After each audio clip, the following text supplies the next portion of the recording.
9,000 men, one night, 0 combat casualties. Say that out loud, and it sounds made up. An entire army trapped against a river nearly a mile wide, with the best navy on Earth parked a few hundred yards from the only way out, and by morning, gone. Not retreated, not fought their way clear, gone, like a magic trick, while the British were close enough to hear them breathing. And here's the part that should bother you more than it usually gets credit for. The man who pulled this off is the same man who walked his army into the trap in the first place. We'll get to that. Stick around, because the ending changes how you should feel about the beginning. This is the story of the East River evacuation, and it is, without question, the best heist in American military history. Nobody wore a mask, nobody cracked a safe. The mark was an empire, and the job was making 10,000 people disappear in plain sight. Every good con starts with somebody getting badly beaten first. That's not usually how the movies frame it, but it's true here. August 27, 1776. General William Howe has landed something like 20,000 British and Hessian troops on Long Island, the largest force Britain has ever shipped across an ocean up to that point. Washington's green, mostly untested Continental Army is dug in around Brooklyn Heights, expecting the fight to come straight at their front. It doesn't. Local loyalist guides walk Howe's men through an unguarded gap called Jamaica Pass. Nobody thought to picket it, which is a polite way of saying somebody's staff work failed badly, and the British come in from the side at dawn. The American left flank folds. What was supposed to be the Continental Army's first real set-piece battle turns into a rout within hours. By the time the smoke clears, something like 300 Americans are dead and another 800 to 1,100 captured or wounded. British and Hessian losses barely scratch past 300. This is not a close fight. This is the kind of beating that ends wars, and the survivors are now backed onto a peninsula with the East River behind them. No bridges, no way across except by boat, which they don't have. Here's your mystery for the night, and I want you to hold on to it. Behind Howe's victorious army sits the Royal Navy, full warships, under Howe's own brother, Admiral Richard Howe, that could sail straight up that river, land troops on the far bank, and seal the trap shut. If that happens, there is no evacuation story to tell.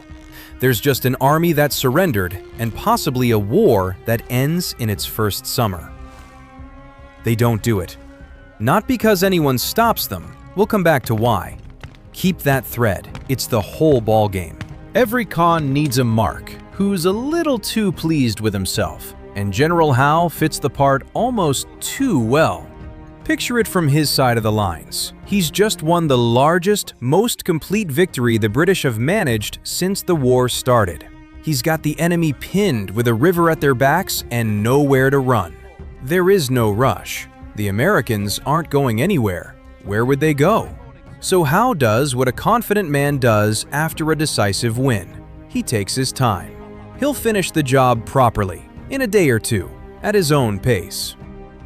That patience is about to cost him the entire campaign. Meanwhile, from the American side of that same stretch of ground, the picture is a lot less comfortable. Washington's army is exhausted, undersupplied, badly demoralized, and sitting in fortified lines that are only useful if you're planning to fight from them, which, with a river at their backs and no way to resupply, is not actually a plan. It's a slow surrender with extra steps. On August 29th, Washington calls a council of war. And to his enormous credit, because pride would have gotten every one of these men killed or captured, the decision comes back fast. The position is lost. Get everyone out tonight. Which raises the obvious, insane problem. How do you move 9,000 men, their horses, their wounded, and their artillery across nearly a mile of tidal river, at night, without boats to speak of, without the enemy noticing, when that enemy is camped close enough to hear a dropped musket?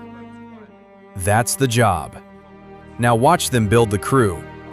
Somebody has to run the docks, and that job falls to Alexander McDougall, a former privateer captain and pre-war agitator who'd spent years annoying the British in New York Harbor long before this war started. He becomes, in effect, the traffic controller for the entire operation. Which boats go where? Which units load next? Keeping thousands of frightened, exhausted men from turning a silent withdrawal into a stampede. But the real weapon here isn't a person, it's a trade. Colonel John Glover's regiment, recruited almost entirely out of Marblehead, Massachusetts, isn't a normal infantry unit. These are fishermen and merchant sailors who've spent their whole lives handling small boats in difficult water. Rowing a heavily loaded craft across a fast tidal current, in the dark, without a splash, without a scrape of an oarlock, is exactly the kind of skill you can't train into a farm boy in an afternoon. Glover's men already have it. Alongside them, Colonel Israel Hutchinson's Massachusetts regiment pitches in too. This was never a one-unit job. It took every maritime hand New England could throw at the river that night. Every boat within reach gets requisitioned. Rowboats, sloops, flat-bottomed craft, reportedly over 100 vessels of every size scraped together from Manhattan and the Long Island shoreline. Not an armada, a scrounged, improvised fleet, built out of whatever floats. And here's the piece that makes this an actual con and not just a retreat. The men doing the fighting don't get told the truth. Orders go out describing a night attack or a troop rotation, anything but the word evacuation. Campfires stay lit and untended along the abandoned lines to keep up the illusion of a fully manned camp. The whole operation depends on nobody outside a small circle of officers knowing what's actually happening, including most of their own soldiers. Which tells you something about how fragile this plan really is. One panicked private running for a boat too early and the whole thing falls apart. It nearly does. Around 9 at night on August 29th, the loading starts, and immediately it goes wrong. In the most mundane way possible, the wind isn't cooperating. Rowing against it is slow, and every hour that boats sit half-loaded on the water is an hour the operation is exposed. Thousands of men are still crammed onto the Brooklyn shore, waiting their turn, listening to British sentries a few hundred yards away.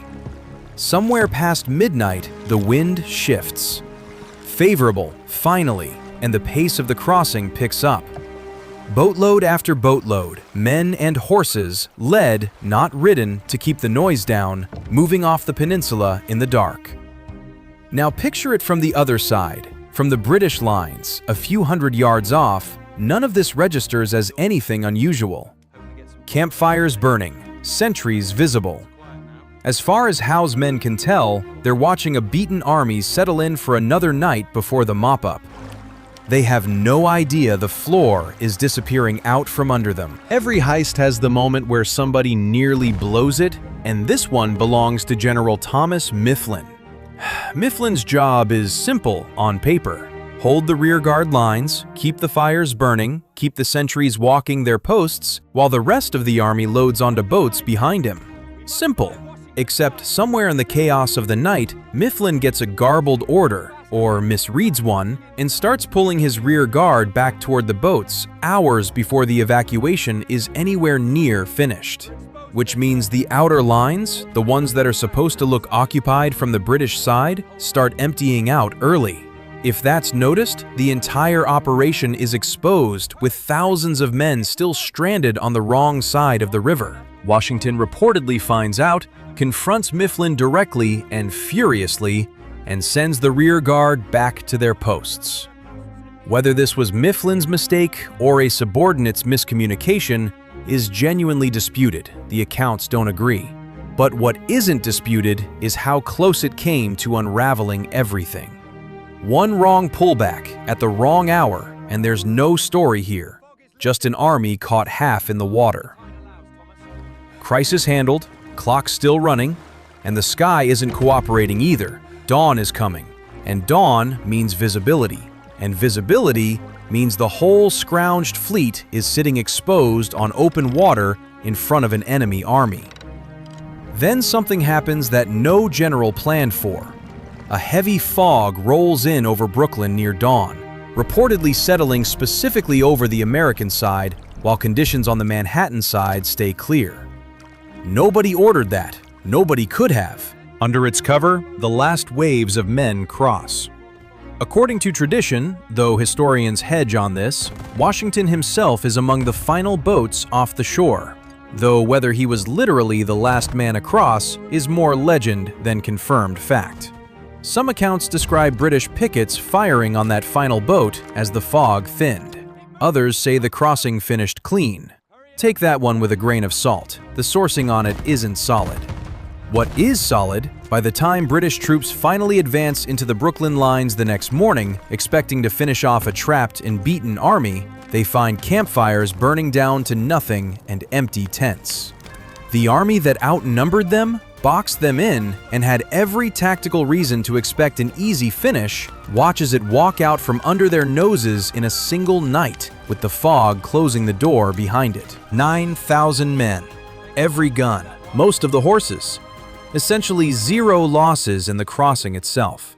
The job is done, and the Mark never even saw the crew leave the building. Remember that thread I told you to hold on to? Why didn't the Royal Navy just sail up the East River and end this in an afternoon? Wind. That's the whole answer, and it's almost insultingly simple. Persistent northeasterly winds in the days around the battle kept Admiral Richard Howe's ships from making the passage up the river. Not strategy, not a decision anyone made, a direction the air happened to be blowing in. Had that wind shifted a day earlier, had those ships been able to seal the East River while the Americans were still pinned on Brooklyn Heights, most historians agree the entire Continental Army could have been captured or destroyed on the spot. Not weakened, ended in its first summer. Think about how strange that is. The single most consequential near miss of the early revolution wasn't a decision anyone got to make. It was weather. Here's a detail that gets buried under the drama of the crossing itself. Glover's Marblehead Regiment, the fishermen who rowed this entire operation, do it again 4 months later. Same unit, same specialized skill, rowing Washington's army across an ice-choked Delaware River for the attack on Trenton. One regiment of New England mariners effectively saves the Revolution twice in a single campaign season, and it almost never gets said out loud as one continuous story. And there's a smaller, human version of the same night worth knowing. A young officer named Benjamin Talmadge rode back into the nearly emptied camp to retrieve his horse before the final withdrawal, and, by his own later account, narrowly avoided capture as British light dragoons entered the lines just after the last Americans had cleared out. Talmadge wasn't famous yet. He'd go on to run Washington's spy network, the Culper Ring, for the rest of the war. That night on Brooklyn Heights was just a young man almost getting caught fetching his horse. The Standard telling calls this Washington's Dunkirk, a masterstroke, proof of his brilliance under pressure. And there's truth in that. The logistics were real. The deception was real. Sending 9,000 men across a mile of water without the enemy noticing takes genuine discipline, especially from an army that had just been humiliated 2 days earlier. But look at the full 48 hours, not just the flattering half of it. The same commander who gets remembered for the escape is the one whose oversight and unguarded pass nobody thought to picket created the trap in the first place. And the escape itself wasn't purely genius. It was planning, plus an uncooperative wind, plus a fog bank that showed up on exactly the right morning, none of which Washington controlled. This wasn't the moment America was saved by brilliance. It was the second time in 3 days that a country that didn't fully exist yet came within a matter of hours of not existing at all. First, through a flanking maneuver nobody guarded against. Then, through weather nobody could have ordered up on command. Washington gets the credit for the escape. He probably deserves some blame for the trap. Both things are true, and the Standard version only ever tells you one of them. A little over a century later, at Gallipoli, a different army pinned against a different coastline pulled off almost the identical trick. Kept campfires burning, faked activity, evacuated tens of thousands of men over several nights without the enemy catching on. Historians remember that operation the same way, the one genuinely successful part of an otherwise disastrous campaign. Same shape, different ocean, 140 years apart. Some tricks just work, regardless of century. If there's a lesson buried in all of this, it isn't really about wind or fog. It's that the difference between trapped and escaped sometimes comes down to whether the people in charge are honest enough, fast enough, to admit the position is already lost and act before pride talks them out of it. Washington didn't win this one with a clever plan. He won it by admitting, within 48 hours of the worst defeat of his career, that the smart move was to disappear. That's not a bad instinct to steal for yourself. Next time you're the one standing on the wrong side of a bad position, still trying to convince yourself it can be held. Even the ground itself still has an open question buried in it. A few miles from the ferry landing, in what's now a Brooklyn park, Maryland archaeologists have spent recent years searching residential backyards for the believed mass grave of the Maryland 400. The soldiers whose stand during the August 27th battle bought the time that made this entire evacuation possible in the first place. As of this recording, that search is still ongoing. The ground under a public playground may be sitting on top of the men who made the whole story possible, and nobody's fully certain yet. Here's the version of this story you don't usually get. If you're the kind of person who likes finding out the genius escape everyone talks about actually hinged on wind direction, that's basically the whole channel. More of these every week, so stick around for the next one.